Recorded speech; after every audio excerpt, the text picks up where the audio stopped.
Buenas tardes a todos y a todas. Bienvenidos a la nueva sesión de debates urbanos, sesión número 7. Hoy una sesión muy especial que hemos titulado Ciudad y Vida Plena, con una invitada especialísima que estamos realmente encantados de tener aquí a Manuela Carmena. Buenas tardes, Manuela.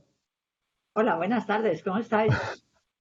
Muchísimas gracias por sumarte a esta iniciativa. Debates Urbanos es un ciclo que comenzamos hace 2 años y medio para reflexionar en torno a la ciudad y a sus diferentes problemáticas. En principio lo hacíamos de manera presencial, luego llegó la pandemia y nos virtualizamos, y ahora estamos deseosos y ansiosos de volver a la presencialidad. No sabemos si esta será la última sesión virtual o no. Quizás después del verano podamos volver hacer sesiones presenciales, que en su día las hacíamos una en Madrid, una en Barcelona, una en Madrid, una en Barcelona, por esto también de tender puentes. La jornada de hoy, como decía, se refiere a Ciudad y Vida Plena porque hemos leído recientemente un libro que nos ha, bueno, atrapado muchísimo, Club de Lecturas, que es una de las organizaciones que organiza este evento, escrito por Marta Nussbaum y Saúl Lepmore, que es Envejecer con Sentido, y que trata un poco sobre el tema de, bueno, cuando nos hacemos mayores, todas las problemáticas asociadas, y queríamos traer ese debate al ámbito urbano, y qué mejor que hacerlo contigo, Manuela, con la experiencia de gestión que tienes. Quiero decir que además del Club de Lecturas, estos eventos, en este caso lo organiza también Broadway Malian, que es el estudio de arquitectura en el que yo trabajo, y como le estaba contando recién a Manuela, en estos ciclos combinamos nuestras vidas oficiales con nuestras vidas ideales de fin de semana, en este caso Club de Lecturas. Eh, ¿Qué decir de Manuela Carmena? Bueno, yo tenía unas notas aquí apuntadas. Una abogada laboralista, juez emérita y política española, que fue alcaldesa de Madrid desde junio de 2015 hasta junio de 2019, y anteriormente a su entrada en la política municipal también ejerció de vocal del Consejo General del Poder Judicial entre el año 96 y 2001. Y yo creo que tienes una experiencia tan grande que va a ser tan útil para este debate que, bueno, ya no hace falta que diga mucho más de tu largo currículum. Y yo creo que sin más dilación me gustaría pasar la palabra a mi compañera Magdalena Plosikiewicz, también coordinadora del Club de Lecturas, para hacernos una breve intro al libro que vamos a usar como hilo conductor, Envejecer con Sentido, de Marta Nussbaum y Saúl Lermo. Muchas gracias, Jorge, y muchísimas gracias, Manuela, por estar aquí con nosotros. Estamos realmente encantados que podemos compartir este debate contigo. El libro Envejecer con Sentido de Marta Nussbaum y Saul Evmore intenta presentar el proceso de envejecimiento, o lo que ellos prefieren llamar el camino hacia la vida plena, desde la perspectiva filosófica. Sobre todo es el caso de Marta Nussbaum, que es filósofa y tiene una cátedra de ética, pero también social y económica. Esa es la parte del coautor Saul Lepmore. En muchos casos el envejecimiento está interpretado como un irreversible deterioro, ¿no? Como un declive, como un camino hacia el final de la vida. Pero Nussbaum plantea descubrir esos estereotipos vinculados al envejecimiento, que muchos de ellos pasan incluso desapercibidos por ser considerados normales, ¿no? No solo descubrirlos, pero también desmitificarlos, cuestionarlos. ¿Por qué pasan como desapercibidos? Pues porque la discriminación por edad es algo en lo que estamos de alguna manera tácitamente de acuerdo. ¿Y cuáles son estos estereotipos negativos relacionados con la edad? Pues la vejez se considera como tragedia. Aquí nos vamos a hablar en primeros capítulos sobre el rey Lear, un personaje de Shakespeare que presenta esta figura de un mayor grotesco que ha perdido capacidades pero todavía se aferra al poder. La vejez se asocia como una pérdida de facultades, pérdida de cordura, pérdida de capacidades. En la época que vivimos y sobre todo en redes sociales, ¿no? Está omnipresente y mediático el culto de la juventud. Lo que tenemos, este culto de juventud, de alguna manera hace que rechazamos el propio cuerpo.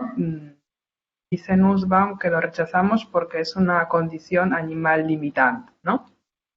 De alguna manera pues nos recuerda nuestra condición animal de que tenemos que morir, ¿no? El cuerpo es una cosa temporal y ahí nos recuerda constantemente que está en el proceso de deterioro. Otro estereotipo peyorativo, pero presente, es que la relación con el tiempo de personas menores de personas mayores está siempre con la flecha del tiempo puesta en el pasado, siempre están rememorando la vida y siempre mirando la vida en retrospectiva. A todos estos aspectos negativos hemos de sumar también el aspecto de género, es decir, si en el caso de personas mayores hablamos de discriminación, en el caso de mujeres mayores esta discriminación viene por doble partido, porque los hombres, digamos, esto es lo que está un poco mentalmente asumido, ganan experiencia y sabiduría con la edad y las mujeres simplemente envejecen. Pues Nussbaum y Levmore intentan a reivindicar, intentan a cuestionar, a poner en la perspectiva del pensamiento crítico todos estos estereotipos. Hablan mucho de amistad, hablan de que con la edad la conversación, que es como una base de amistad, gana en calidad, incluso tendiendo a tener una dimensión socrática, ¿no? A través de esta conversación con el otro, con el amigo, pues nos conocemos a nosotros mismos. La amistad también la tratan como cualquier edad y sobre todo en personas mayores, como una nueva aventura de explorar nuevos territorios, como un producto tanto de personalidad como de circunstancias, como algo que se puede dar de forma espontánea, incluso básicamente lo que ellos promueven son amistades intergeneracionales. Es importante también mantener la actividad profesional, porque la rutina profesional permite nutrir otros aspectos de la vida, dar mayor vigor, incluso en relaciones interpersonales, dice Nussbaum, incluso en el amor. Otro aspecto del cual se excluye a personas mayores, y no tiene por qué ser así, es la creatividad y el hecho de emprender nuevos proyectos orientados en el ahora o incluso en el futuro, ¿no? Esta flecha en retrospectiva pues es simplemente un cliché. Nussbaum y Levmore hablan también de amor, que es exactamente igual de importante a cualquier edad. Y finalmente hablan de altruismo, que es una actitud que da una profunda satisfacción, mucho más allá de satisfacer el yo, sin nada a cambio, ni protagonismo, ni satisfacción personal. Esto evidentemente se puede dar en cualquier edad. Nussbaum y Levmore plantean la vejez no como un declive, sino un camino hacia la vida plena que abraza la parte humana, contingente y vulnerable. Y hasta ahí mi pequeño mini resumen del libro para poneros un poco en el contexto, porque el libro hace de hilo conductor y a partir de ahí creo que podemos empezar ya el debate con las preguntas, tanto las que nosotros tenemos preparadas como las que podéis lanzar aquí a través del apartado preguntas y respuestas. Sí. Que nos estáis escuchando. Muchas gracias, Magdalena. Pues justamente teníamos unas preguntas que iban tocando un poco cada uno de los temas centrales del libro, y la primera está relacionada a esto que ya mencionaste, que es esta idea del diálogo, ¿no? Y del diálogo en la edad mayor. Y dice Marta Nussbaum, Manuela, que cada cual envejece a su manera, pero podemos aprender de la experiencia ajena. ¿Y cómo aprender? Entonces ella dice con el diálogo, hablando y dando la palabra, escuchando al otro. Entonces añade, el autoconocimiento puede exigir una buena dosis de amistad y de conversación. Y yo te quería preguntar, ¿cómo puede una ciudad propiciar el diálogo y la amistad entre sus ciudadanos? ¿Cómo puede involucrar a los más mayores en dicho diálogo y dar respuesta al enorme desafío que supone la combinación de vejez y soledad? Bueno, pues, queridos amigos, la verdad es que hay muchos temas en la pregunta, hay muchos temas que están metidos unos dentro de otros, ¿no? Yo, en primer lugar, creo que fundamentalmente se aprende a envejecer aprendiendo a vivir desde muy pronto, ¿no? Entonces yo creo que es muy importante el reflexionar sobre cómo vivir bien desde niño, ¿no? Yo creo que una de las cosas importantísimas es cuidar la vida interior. Yo siempre digo que cuando yo era niña, pues yo me creía que hablaba con Dios, que constantemente tenía como un diálogo con Dios, ¿no? Cuando fui joven me di cuenta que no hablaba con Dios, que hablaba conmigo misma, ¿no? Pero por lo que fuera, yo me atreví, aprendí a tener un diálogo conmigo, un proceso de construcción de mi yo, ¿no? Yo creo que eso es quizá lo más importante porque es lo que te va a acompañar a lo largo de toda tu vida, ¿no? En la medida que tú tengas tu propio diálogo, ¿no? Son importantes los demás, es importante la conversación de los otros, pero sobre todo aprendes a envejecer aprendiendo a vivir. Así como desde un primer momento te van a decir que si tú caminas y de pronto dejas de caminar, pues te vas a perjudicar porque tu sistema de deambulación se va, pues pasa exactamente igual, ¿no? Es decir, yo creo que esa primera idea de que se aprende a envejecer viviendo implica que conforme se van cumpliendo años, hay que buscar bueno, hay que seguir siendo uno mismo y hay que seguir haciendo lo que siempre has hecho, ¿no? Yo creo que eso es el primer punto. Tengo que seguir haciendo lo que me gusta, tiene que seguir mi vida, porque mi vida es igual que era antes. Uno no se considera viejo. Es una de las cosas más curiosas que veis los jóvenes, ¿no? Los jóvenes pensáis que uno nos consideramos viejos, pero nosotros nos consideramos como somos. Somos personas, somos yo, y nuestro yo está ahí. Otra cosa es que veamos cómo tenemos que acoplar una energía, tenemos que acoplar un organismo, tenemos que acoplar que envejece, ¿no? Pero también hemos tenido que acoplar a lo largo de nuestra vida, por ejemplo, las mujeres, un organismo que era pues el receptáculo de un niño cuando estábamos embarazadas, o hemos tenido que acoplar la adolescencia, cuando de pronto un niño que es un niño pues precioso y divertido, llega a la adolescencia y le sale una nariz horrorosa y tiene que aceptar que de pronto le ha salido una nariz, que qué hago yo con mi nariz. Es decir, que todo el tiempo tienes que estarte acoplando a la vida que estás viviendo, ¿no? Entonces yo creo que eso es uno de los elementos determinantes al que inmediatamente voy a añadir el siguiente, ¿no? Lo que no se puede dejar cuando uno es mayor, cuando se jubila, no se puede dejar la actividad. Ujú. Y hay que buscar una actividad que sea proyectual. Quiero decir, no valen actividades de hacer recados, no valen actividades de, digamos, puramente voluntarias. No, no, hay que tener una actividad de proyecto, ¿no? Entonces, yo he contado muchas veces que cuando efectivamente yo en la judicatura cumplí los 66 años, yo me podía haber quedado hasta los 72, creo que es ahora o hasta casi los 74, ¿no? Pero no quise. ¿Por qué? Porque tenía muchos proyectos y en la judicatura no los iba a hacer todos, ¿no? Por una serie de razones, pero yo me jubilé con una carpeta enorme de proyectos. Entonces, por eso cuando me hablas de la ciudad, yo creo que lo más importante para mí es, por supuesto, que la ciudad esté pensada para que la pueda utilizar cualquiera. Después, si me extiendo mucho, me cortáis y luego volvemos a ello, ¿no? La pueda utilizar cualquiera, ¿no?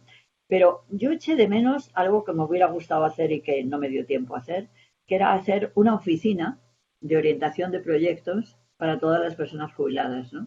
Yo creo que eso debe estar en todas las ciudades. Una oficina en la que una persona que acaba de jubilarse diga, oye, mira, yo me podéis orientar un poco, ¿no? Es decir, como una oficina de trabajo diferente, ¿no? Sí. Porque al jubilarte tú tienes que buscar una actividad distinta.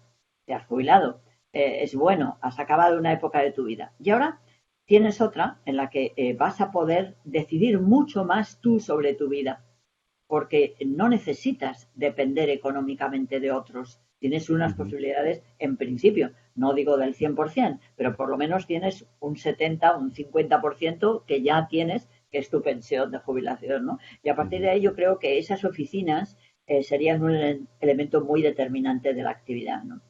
Porque Bueno, otra de las cosas que no me dio tiempo a hacer, pero que teníamos ya muy encaminada, era haber hecho una página web específica del ayuntamiento de relación de personas jubiladas y personas mayores, ¿no? Que hubiera sido una muy sencilla y que hubiera permitido a todas las personas mayores de Madrid tener una interrelación, ¿no? No dio tiempo a hacerlo, pero yo creo que esos son los caminos por los donde se debe ir, ¿no? ¿Cuáles son los que no se debe ir? Pues mira, yo cuando llegué al ayuntamiento me encontré unos caminos que a mí no me gustaban en absoluto. Aquello de Madrid, ciudad, que protege a los mayores. Madrid, yo decía, pero bueno, vamos a ver, los mayores son tan protagonistas de Madrid como son los que tienen 40. Son los niños, son los que tienen 40, son los que tienen 50, son los que tienen 70, ¿no? Yo creo que hay, en general, en la mayor parte de instituciones, una especie de concepción completamente infantiloide de los mayores que es extraordinariamente desastrosa, ¿no? Y eso tiene mucho que ver con cómo son los centros de mayores, en los que también yo llevé a cabo medidas intentando que pudieran ser algo muy diferente y solamente lo conseguí a medias, como son también ya sin lugar a ninguna duda, todo el tema de las residencias, ¿no? Entonces, No, resumiendo, lo importante es que los mayores son igual que los no mayores y que la gran diferencia es apartarse de la actividad. El mayor no se puede nunca apartar de la actividad, tiene que buscar otra actividad, no la que tenía, otra nueva que se acople más a su marco de capacidad, diríamos, de libertad digamos, y de satisfacción. ujú. No, justamente estabas hablando de las residencias y tenía una cuestión relacionada a ello, porque estuvieron en el centro del debate, ¿no? Con la pandemia, pero yo creo que nadie se puso a plantear o a replantear, a cuestionar el modelo en sí, digamos, y yo creo que merece la pena pensar en él, porque no sé hasta qué punto el modelo de residencias, con esos efectos de segregación social, de distanciamiento de tu familia, de entretención, pero que es una entretención de mirar a alguien que hace algo divertido o mira la tele. ¿No deberíamos explorar otros modelos de integración de los más mayores que puedan interactuar y convivir con su familia, con sus amigos y vecinos hasta sus últimos días? ¿Por qué tenemos que recluirlos en un lugar aislado y ajeno? ¿Podría la gestión municipal impulsar un modelo alternativo en ese sentido? ¿Te parece que podría ser? Sí, yo creo que ya tenemos algunas, bueno, se va extendiendo y tenemos algunas realidades. Hay un pueblo de Cáceres muy interesante, que es un pueblo pequeño, en el que tomaron la decisión de constituir, digamos, una especie de asociación entre el ayuntamiento y todos los vecinos para convertir realmente el pueblo en un marco en el que todos los mayores pudieran estar cómodos digamos, realizarse sin necesidad de ir a ninguna residencia, ¿no? Eh, es, es, es, muy simpático, conviene verlo, es decir, es muy gracioso porque, por ejemplo, todas las calles tienen barandillas, ¿no? Una cosa que nadie ha pensado, ¿no? Pues las calles tienen barandillas y sobre todo tienen unas especiales itinerarios para ir desde las casas al centro de atención médica, para ir desde las casas al comedor público, etcétera. Hay todo eso que está fructificando en muchos sitios. Se intentó, yo ya no, ya había acabado, vamos, ya no estaba de alcaldesa, pero Félix López Rey, que es un líder natural impresionante del barrio de Orcasitas, pues Ujú. venía manteniendo vamos, yo venía manteniendo con él muchas conversaciones en el sentido de que queríamos probar la experiencia de un barrio que ha sido muy personal y muy autogestionado. Félix acaba de publicar ahora un libro muy interesante en el que cuenta toda la realidad de ese barrio, lo que significó, cómo se hizo. Fue un barrio de chabolas que acabó convirtiéndose en un barrio extraordinario de Madrid, ¿no?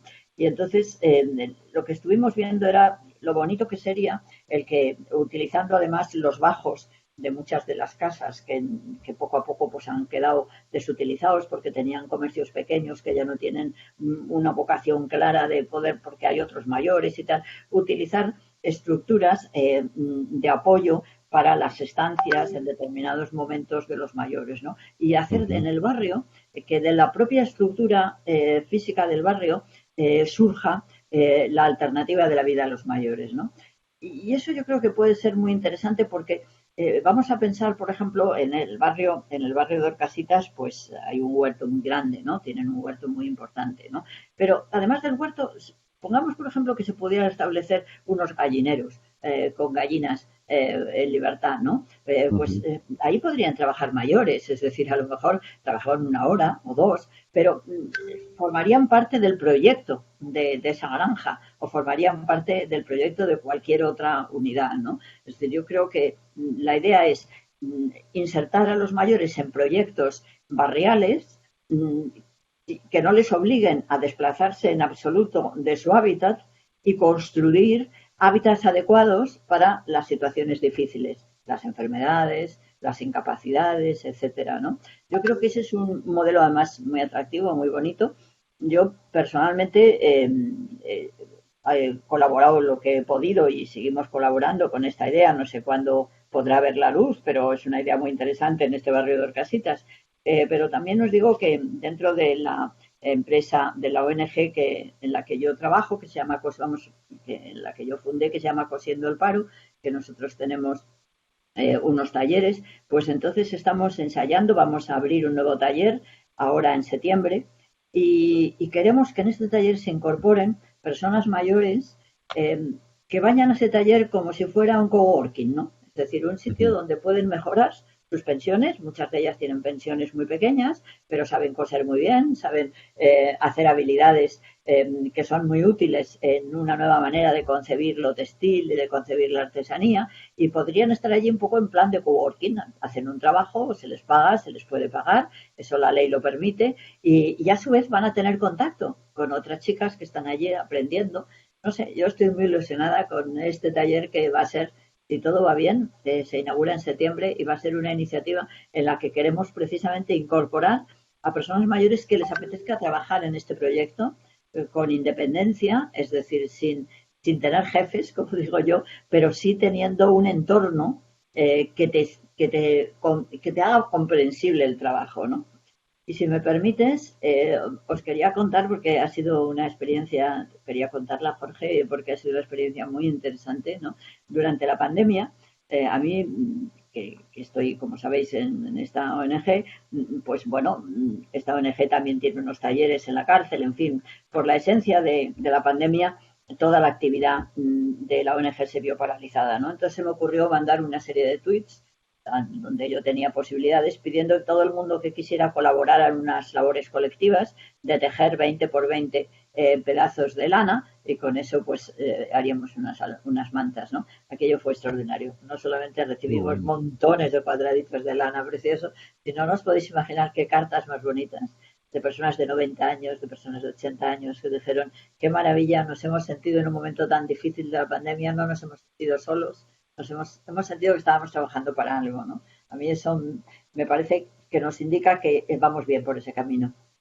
Qué bueno. Bueno, realmente me parece genial. Ya nos contarás cuando abras este nuevo taller a ver cómo funciona. Me parece Claro, yo una tengo idea mucha genial. ilusión. Sí, yo la estoy siguiendo un poquito en Instagram, ¿no? Viendo, bueno, no el taller, pero las actividades de costura, entonces, la verdad es que es una iniciativa impresionante. Y ahora que estás hablando de proximidad, de la importancia del barrio, ¿no? Y de crear y tejer estas redes, pues, que sean al alcance, ¿no? También al alcance geográfico. Esto nos hace acordarnos de otro debate que tuvimos con Carlos Moreno, ¿no? El artífice del concepto de la ciudad de 15 minutos, que tan de moda se ha puesto en París y luego más allá de París, ¿no? Cuyo ejemplo se intenta acopiar o extender a otras ciudades. Pues queríamos preguntar si piensas que es efectivamente como universalmente aplicable, o particularmente en el caso de Madrid, si se podría funcionar la ciudad de 15 minutos en Madrid. Yo también preguntaría por Barcelona, porque estoy en Barcelona, pero bueno, en general, sí podría funcionar, ¿no? En ciudades como Bueno, Madrid o Barcelona.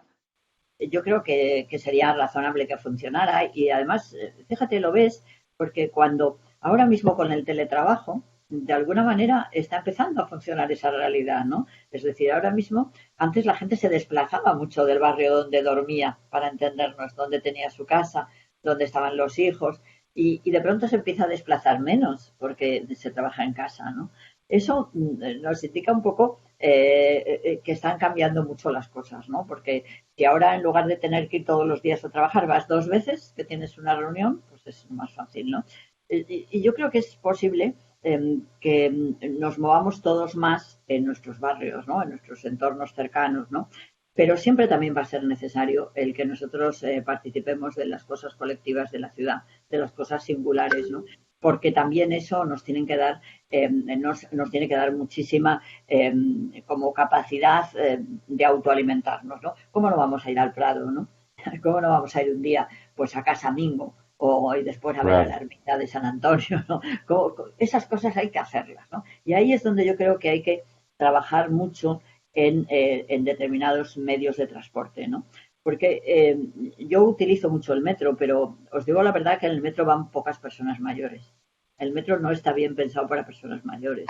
Por lo que sea, el metro, que es muy rápido, tiene muchas escaleras, tiene pocos Claro. ascensores y muchas escaleras internas, ¿no? Y no funciona bien.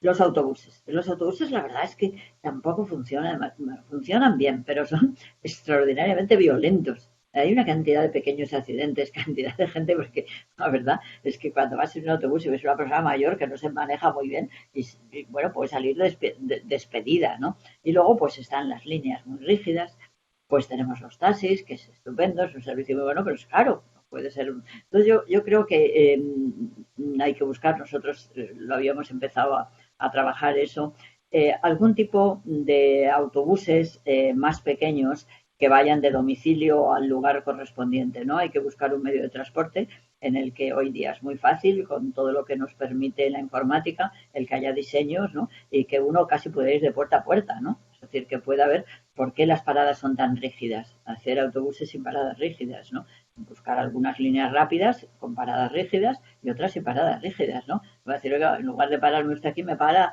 justo aquí a la esquina, que me viene muchísimo mejor, ¿no? Yo creo que esos son temas bastante importantes, ¿no? Y luego, lo que me planteabais de la soledad, yo creo que hay, a mí me parece que hay que volver un poco a lo que es la estructura de la persona, porque me da mucho miedo esta especie de programas que hay contra la soledad de los mayores, que me parecen también que tienen una actitud demasiado de protección infantiloide, ¿no? Es decir, voy a hablar con este persona, con este viejecito, con este abuelito, pues no sé, a lo mejor el abuelito no tiene ninguna gana de que tú vengas a hablar con él. No sé cómo decirte. Lo que yo creo es que Claro. cada uno de nosotros tenemos que seguir teniendo nuestros proyectos, nuestras ilusiones, nuestros gustos de las personas con las que trabajamos juntas, etcétera, ¿no? Y yo no podría acabar de decir estas cosas si no os dijera que yo creo que tenemos, como digo yo, una patrona civil, todos los mayores, que es nada menos que la neuróloga italiana Rita Levi Montalcini, ¿no? Rita Levi Montalcini, yo digo, es nuestra patrona civil, una mujer que fue neuróloga y que siguió trabajando hasta los 103 años. Y además ella lo explica, que los cerebros no se perjudican, sino que se mejoran con la edad. Cuando digo esto, muchos mayores dicen, ¿pero qué dices? Yo no me acuerdo. Bueno, no tiene nada que ver. Efectivamente, tienes un ordenador muy lleno y a lo mejor te cuesta que te salga una palabra. Pero, según dice la propia Montalcini, que algo debe saber porque fue premio Nobel, fue quien descubrió el factor de crecimiento, ella explica que la experiencia acaba siendo como una especie de alimento constante del cerebro que nos permite pues seguir verdaderamente trabajando muchísimo y con mucha rentabilidad con nuestro cerebro. Es decir, que yo creo que si un chico adolescente está solo es porque no ha sabido trabajarse a sí mismo, ¿no? Y habrá que ayudarle. Si un mayor está solo, también es que a lo mejor no hemos trabajado lo suficiente durante nuestra juventud, nuestro yo. Yo creo que para dejar de estar solo hay que volver a crecer el yo y hay que volver a tener una actividad propia y hay que volver a tener un proyecto y hay que volver a tener una ilusión. Si no, lo otro me parece muy falso. Sí, bueno, la verdad que da para pensar en muchas cosas. Por ejemplo, cuando lees a Martha Nussbaum, ella no quiere dejar nunca de trabajar porque es una filósofa catedrática en la universidad, estuvo toda la vida haciendo proyectos y yo creo que le resultará fácil seguir queriendo haciendo proyectos. Quizás hay otra gente con otras vidas que en su propia vida no hizo tantos proyectos y entonces ya cuando es mayor quizás es difícil pedirle esto que estás diciendo, que con lo que estoy de acuerdo. Pero hay casos Claro. de... Pero fíjate, Entonces, Jorge, que eso fue muy interesante lo que hicimos de proponer el que la gente hiciera tejidos, vamos, tejiera cuadraditos de 20 por 20 de lana, ¿no? Porque esa actividad, no sé cómo decirte, tú te la puedes encontrar si vas a la oficina de tu barrio para que te digan qué proyectos puede haber eh, que se adecúen a tus conocimientos, a tus gustos, a tu edad, ¿no? Por ejemplo, yo una cosa que creo que es muy importante y que deberíamos ser capaces de hacer, que a mí no me va a dar tiempo a hacerla porque estoy metida en muchos líos, pero me gustaría aquí sugerir a alguien que la hiciera, que es hacer una red de abuelos para los niños emigrantes, ¿no? Yo me ajá. acuerdo que siendo alcaldesa fui a visitar una escuela de useras, más o menos, en un colegio, ¿no? Había muchos niñitos chinos, ¿no? Y yo vi cómo se me acercaban, ¿no? Cómo me cogían la mano, cómo me acariciaban, ¿no? Yo vi que necesitaban muchísimo cariño, cariño de mayores, ese cariño de abuelos, ¿no? Y yo pienso que, por ejemplo, generar una gran asociación de abuelos para esos niños que se han dejado los abuelos en África, o se han dejado los abuelos en Colombia, o se han dejado los abuelos, yo qué sé, en Rumanía, ¿no?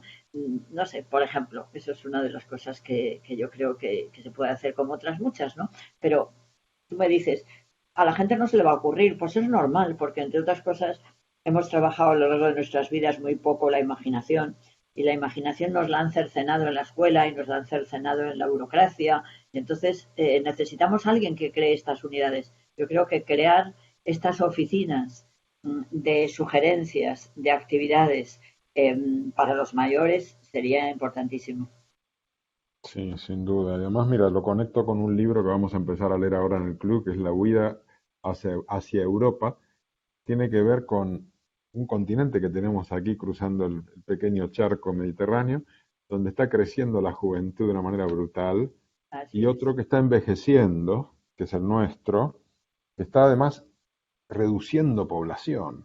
El otro día leía unos datos increíbles que para 2050 Europa tendrá 450 millones de habitantes, pero África tendrá más de 2.500 y un 40% de la población menos de 15 años. Entonces es Claro. como tener ambos lados de un espacio ahí de separación física a dos generaciones, pero con una cantidad de gente ávida de crecer, mirando a Europa con interés porque están conectados a las redes. Y esta idea que tú tienes de hacer una red de abuelos para niños de inmigrantes me parece, pero que dan el clavo. Es decir, es Claro, exactamente.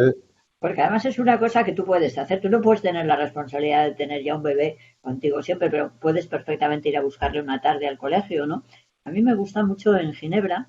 Me parece que es no sé si hay otra parte, pero en Ginebra estuve una temporada y lo vi, que hay un día de la semana que es el Día de los Abuelos, ¿no? Y ese día son los abuelos los que van a buscar a los niños al cole, ¿no? Pues fíjate qué Ujú. poco eso, ¿no? Tú vas ese día a buscar a los niños al cole y les das de merendar y los acompañas a casa o los llevas a un parque o los llevas un día al circo. Pues es muy poco lo que hay que hacer, pero Claro. los niños tienen una referencia de alguien, porque además, fíjate, conforme te vas haciendo mayor, se te genera una ternura hacia la infancia impresionante. Yo creo que eso es algo muy bonito y muy natural. Yo nunca me había emocionado tanto a la infancia como me emociona ahora, ¿no? Es decir, me produce una ternura enorme las sonrisas de los niños, sus manitas, sus expresiones, ¿no? Es biológico, yo creo que es propio, es ley de vida, ¿no? Aprovechemos eso, ¿no? ¿Cuántos mayores no tienen nietos a quien cuidar, ¿no? Sí, sí, sí, sí. Me parece excepcional. Creo, Magda, que tenías una pregunta tú Sí, también. efectivamente, sí, vinculada un poco a lo que decías, ¿no? Este cariño de abuelos, ¿no? A respecto de los migrantes, que esto es una idea espectacular, sobre todo si consideramos no solamente los inmigrantes que ya están integrados, ¿no? Sino no sé, los menas, ¿no? Que son un gran problema y esos no tienen ni cariño de abuelos ni cariño de nadie en muchos casos.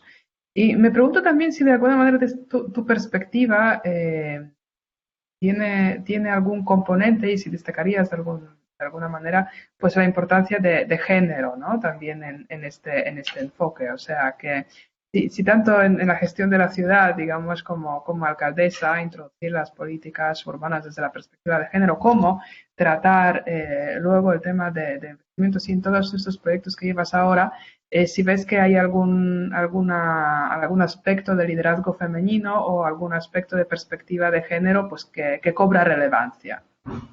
Claro, yo creo que hay un aspecto muy positivo y otro más negativo.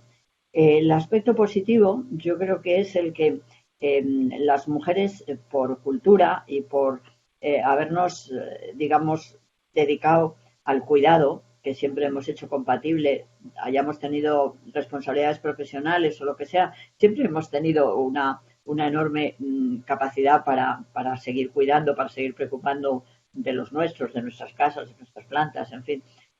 Estamos más preparadas para lo doméstico, ¿no? Y estamos en ese sentido más preparadas para sentirnos más cómodas en esa vida nueva que llega cuando la jubilación, ¿no?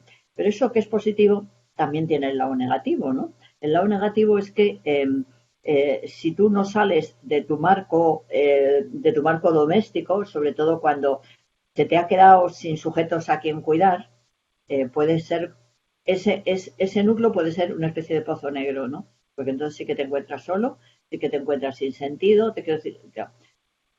En ese sentido, el género tiene esas dos cosas, ¿no?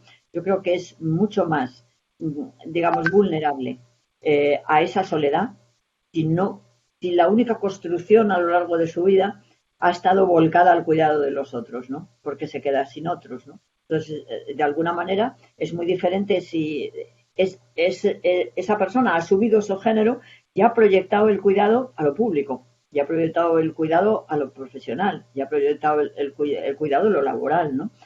Yo he contado muchas veces porque me parece una anécdota que recuerdo siempre y que era muy enternecedora, ¿no? Cuando en el despacho en el que yo trabajaba, pues hubo ese asesinato y murieron aquellos compañeros, pues en un momento determinado en el que se desconfiaba, como no, y mucho de lo que era la policía en aquel momento, pues hubo una serie de obreros, de trabajadores, de los sindicatos, que voluntariamente ellos vinieron a protegernos, ¿no? Entonces se hicieron un cordón de protección que iba desde la calle hasta los despachos, ¿no? Cuando ya volvió la actividad en nuestros despachos, ¿no? Y una de las personas del cordón era una taquillera. Estamos hablando de un tiempo en el que no había máquinas para sacar los billetes y todavía había las señoras taquilleras que te daban el billete, ¿no? Y aquella mujer, no sé, hicimos amistad como la veíamos todos los días. Y ella era tan feliz con el trabajo que hacía. Ella decía, yo he visto una viajera. Entonces ella personalizaba a una cosa que uno dice, madre mía, con lo aburrido que debe ser estando simplemente dando billetes, ¿no? Lo personalizaba. Por eso quiero decir que aquellas mujeres que han sabido proyectar, yo diría, la gran carga cultural que tenemos del cuidado a lo laboral, a lo profesional, a lo político, no van a tener ese pozo negro de soledad que sí puede tener quien no ha llevado a cabo una proyección pública de esos valores y los ha destinado exclusivamente a lo íntimo, porque en ese caso sí que es verdad, se queda desvalida, ¿no? Y ahí sí que yo veo que sería importantísimo el conseguir que hubiera una actividad, ¿no? De la que sea, pero una actividad. Y Manuel, ahora que estabas recordando un tema así de tu pasado, me gustaría hacerte una pregunta en relación a la importancia del pasado cuando te haces mayor. ¿Hasta qué punto no puede convertirse en una gran carga que uno va ahí transportando? Porque dice Nussbaum que las personas mayores pasan mucho tiempo recordando el pasado. Y según explica, la mirada hacia el pasado es legítima y parte integrante de una vida plena, pero siempre y cuando vaya acompañada de aquella introspección o autoconocimiento que abre la oportunidad de orientar la acción responsablemente hacia el futuro, ¿no? Y me gustaría preguntarte cómo es tu relación con tu pasado, porque siendo una persona tan activa, me imagino que la respuesta va a ser, no, uso mi pasado para salir impulsada hacia el futuro. Entonces me gustaría saber cómo es esa fórmula, porque hay mucha gente a la que creo que el pasado le pesa muchísimo y quizás la Hombre, puede bloquear también. claro, yo te digo, a mí me apasiona el presente, ¿no? Entonces, en este momento, eh, creo que precisamente cuando además sabes que la raya de tu vida es como cuando el ordenador que se va acabando, es decir, que bueno, sabes que esto tiene la rayita está muy al final, ¿no? Entonces, yo creo que el presente tiene que cobrar una importancia extraordinaria, ¿no? Y presente y pasado no se llevan muy bien, ¿no? Es decir, el presente no puede ser el recordar el pasado. El presente siempre tiene que ser acción y futuro, siempre tienes que tener proyecto, ¿no? Entonces, lo que ocurre es que el pasado es, digamos, como un capital muy interesante, ¿no? Y ahí sí que de alguna manera a veces te gusta muchísimo, ¿cómo diría yo? Como sacar a relucir, sacar a la escena de los demás unas lentejuelas o unos brillos maravillosos del pasado, ¿no? Yo ahora mismo, por ejemplo, estoy escribiendo ahora un nuevo libro, ¿no? Y yo recordaba una actividad que hicimos durante la universidad. Éramos, claro, estaba en la dictadura y todas estas cosas, ¿no? Y entonces yo estaba entonces en el Partido Comunista y estábamos siempre buscando hacer actividades para que compañeros pues afirmaran y buscaran. Bueno, y una de las cosas que trabajábamos eran los derechos de la mujer, ¿no? Que en un momento en España, pues fijaros la situación que teníamos, ¿no? Entonces yo me acuerdo que siendo pues jóvenes universitarias de 18, 19 años, pues éramos muy activas, yo creo que muy pesadas, íbamos a visitar a mucha gente, ¿no? Entonces yo de pronto he recordado 3 visitas que hicimos, una a la condesa de Campo Alange, otra a la gran tenista Lili Álvarez y otra a una abogada extraordinaria que era, bueno, una persona interesantísima, Mercedes Formica, ¿no? Y de pronto el otro día me apetecía contar de ellas, contarlas, hablar de esas personas que ya nadie se acuerda de ellas, ¿no? Nadie se acuerda de quién fue Lili Álvarez, aquella tenista tal. Nadie se acuerda de quién fue la condesa de Campolange, que era una condesa absolutamente historiadora que hizo el primer libro sobre las mujeres, ¿sabes? Entonces, sí que es verdad que el pasado es como un capital. Entonces, a mí me parece Ujú. que es un capital que me apetece invertirlo en el proyecto en los proyectos presentes, ¿no? Pero nada más. Bueno, pues mira, justamente en relación a un punto que tocaste, ¿no? De, sobre cómo seguir activo cuando te jubilas. Uno de los libros tuyos, el por qué las cosas pueden ser diferentes, fue con el cual iniciamos el Club de Lecturas, 2016, porque yo tuve la idea un poquito, no sé si peregrina, muy idealista, de proponer 4 libros, cada uno vinculado como a cada nueva línea ideológica que había en aquel momento en España, y tú eras como la nueva izquierda, ¿no? Te había asociado así. Luego estaba el libro este de Esperanza Aguirre, había un libro de Borrell y otro de Garicano. Pero de esos 4 libros realmente, no es porque esté yo contigo, pero que me pareció más interesante, más profundo en sus reflexiones, fue justamente porque las cosas pueden ser diferentes, y allí dedicabas un capítulo a explicar, eh, que lo titulabas La innovación y la vejez, ¿no? Y en él defendías que una edad mayor orientada a la realización de actividades de utilidad social, y para ello planteabas una flexibilización de la jubilación, es decir, que se pudiese hacer realmente una actividad. Eh, Porque la cuestión teóricamente me encanta, pero luego en la práctica no estoy tan seguro de que el sistema te lo permita. Digamos, ¿cómo es tu experiencia personal al respecto? Es decir, ¿el sistema te facilita, una vez jubilada, No, seguir trabajando?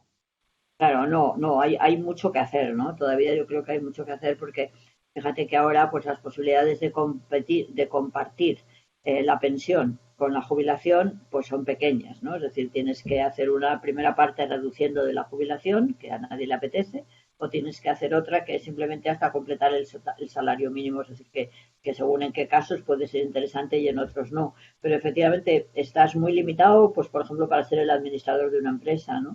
A mí me pasó cuando yo constituí la primera empresa que después se convirtió en una ONG, pero se convirtió en una ONG porque es verdad que era muy difícil, yo no podía hacer una empresa en ese momento, ¿no? Entonces al final tuve que conseguir que fuera un amigo mío que no estaba jubilado el que fuera el administrador, porque yo no podía hacerlo, ¿no? Y por eso un poco enfadada, pues a la primera empresa esta que constituyó la llamé Yayos Emprendedores, ¿no? Porque me daba rabia que nadie hubiera pensado la capacidad de emprender de los yayos. Y luego, pues al final decidimos hacer una ONG porque es verdad que en España falta mucho, no solamente empresas pensadas para mayores, jubilados, que no hay para nada eso, y sería interesantísimo buscar estructuras pequeñas, cooperativas. Ya te digo, yo pienso, por ejemplo, pues oye, eso, una cosa tan bonita, pues como una granja avícola, ¿no? En la que pueden trabajar personas que están en pleno momento de juventud, trabajar en muchas cosas, pero luego puede haber unas personas que simplemente, pues a lo mejor están 1 o 2 horas Claro. atendiendo a la gente que viene a comprar los huevos o que hacen cada 2 por 3 una receta de repostería. Yo qué sé, si podemos ir buscar. Bueno, pues eso falta. Faltan empresas, desde luego. Pero te digo, también faltan en España, empresas de capital social. Eso nunca han querido que se haga. Hace mucho tiempo, una iniciativa yo creo que era de los catalanes, ¿no? No me acuerdo en aquel momento cómo se llamaba, porque como han tenido tanta evolución los partidos catalanes, no me acuerdo, no sé si la convergencia, no sé, pero bueno, hubo y se la cargaron los demás. Yo creo que exclusivamente porque no se les había ocurrido a ellos, que yo creo que es uno de los dramas que sucede muchas veces en la política, ¿no?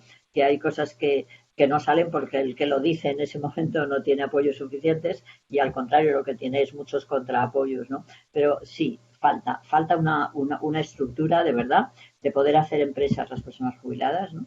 Fíjate, en el marco de unas empresas tecnológicas importantísimas que hacen alternativas de estas en fin, muy novedosas, muy de verdaderas empresas auténticamente emprendedoras, pues hay una pequeña empresa de préstamos cooperativos eh, que está empezando a funcionar. Bueno, pues ahí trabajan jóvenes, personas muy jóvenes, pero personas también mayores que han trabajado, que conocen bien el tema de la banca y que ahí hay una estructura de cooperación, ¿no?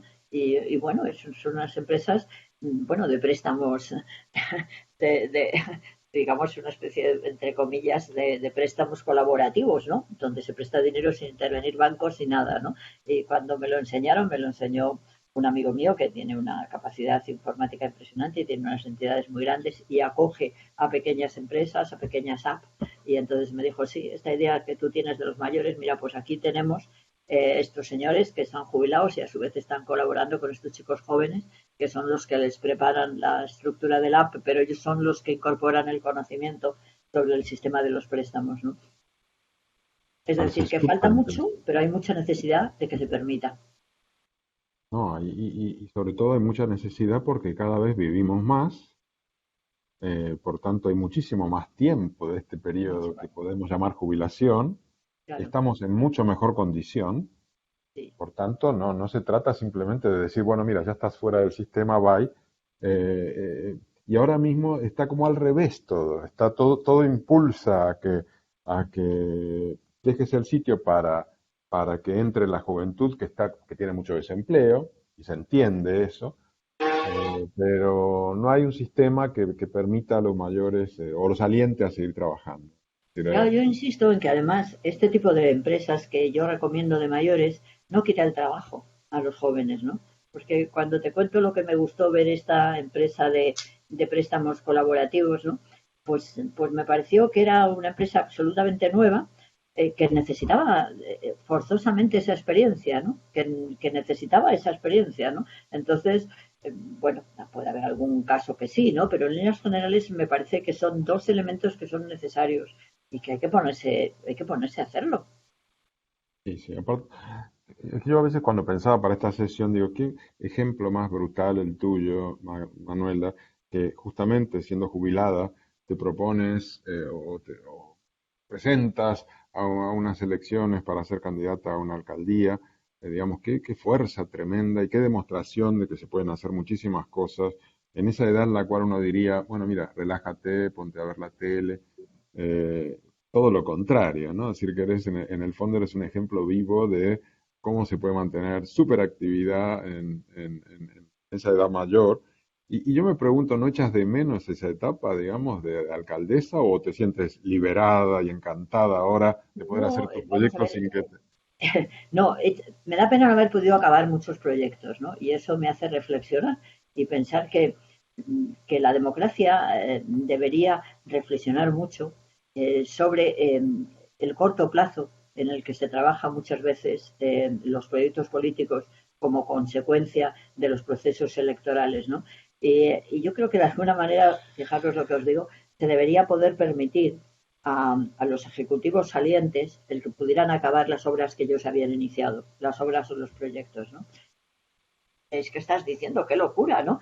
No, tenemos que ir introduciendo nuevos conceptos porque no tiene ningún sentido, ¿no?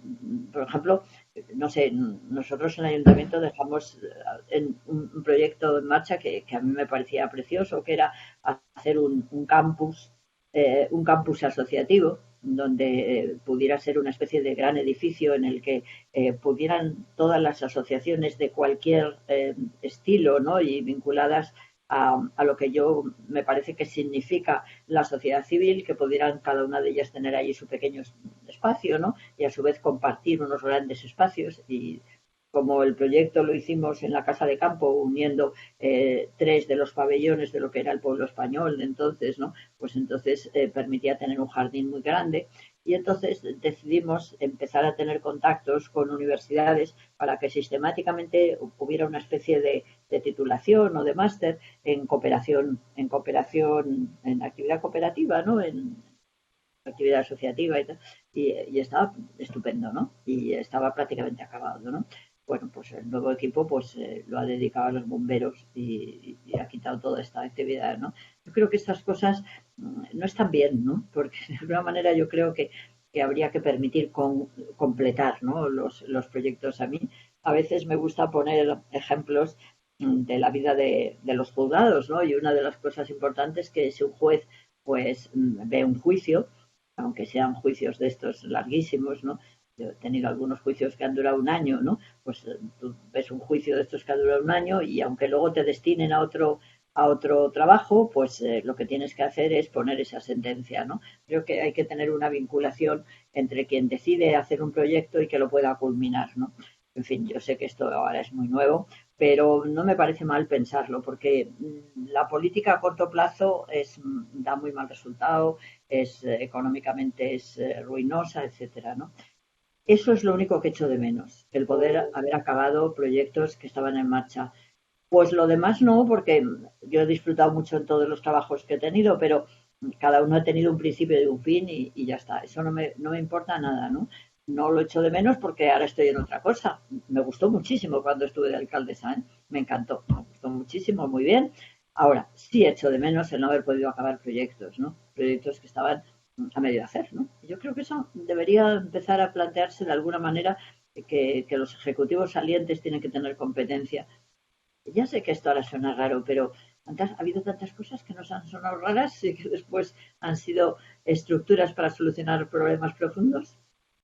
Seguro que sí. Absolutamente, absolutamente de acuerdo. Sí, sí, yo creo que justamente son nuevos conceptos y nuevos paradigmas que hacen falta, ¿no? Y máximo teniendo en cuenta que los desafíos son nuevos, ¿no? Al menos su dimensión es completamente distinta de lo que ha sido antes. Por lo tanto, si no salimos un poco out of the box, pues no daremos la talla para afrontar los grandes retos, ¿no? Y aquí hablo lógicamente del cambio climático, de la disrupción tecnológica, pero fundamentalmente de cambio climático, que sabemos que está ahí, ¿no? Pero nuestra actuación y esta política a corto plazo que dictada por los tiempos electorales, ¿no? Pues y por la duración del mandato, justamente es lo que no permite acabar los proyectos que son relevantes, no solamente para sus autores y para tener la satisfacción, ¿no? Sino para que tengan el impacto adecuado en la sociedad, ¿no? Por lo tanto, yo creo que forzosamente tenemos que tender hasta eso. Y que Claro, yo, por ejemplo, recuerdo que eso afortunadamente nos pilló muy pronto, pero yo me acuerdo del debate enorme que tuvimos en el ayuntamiento respecto al edificio España, ¿no? En aquel momento era el grupo Sí. chino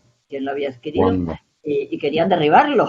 Y entonces nosotros nos negamos. ¿No? En aquel momento la oposición, el Partido Popular, estaba enfadadísimo, querían que aquello había que derribarlo porque no valía la pena, porque además es que los chinos iban a dar mucho trabajo a Madrid y tal. Bueno, afortunadamente conseguimos que viniera el grupo Rius, que la verdad es que lo han hecho estupendamente, ya el hotel está fantástico y está muy bien, ¿no? Pero imaginaros que eso nos hubiera pillado a mitad de legislatura, ¿no?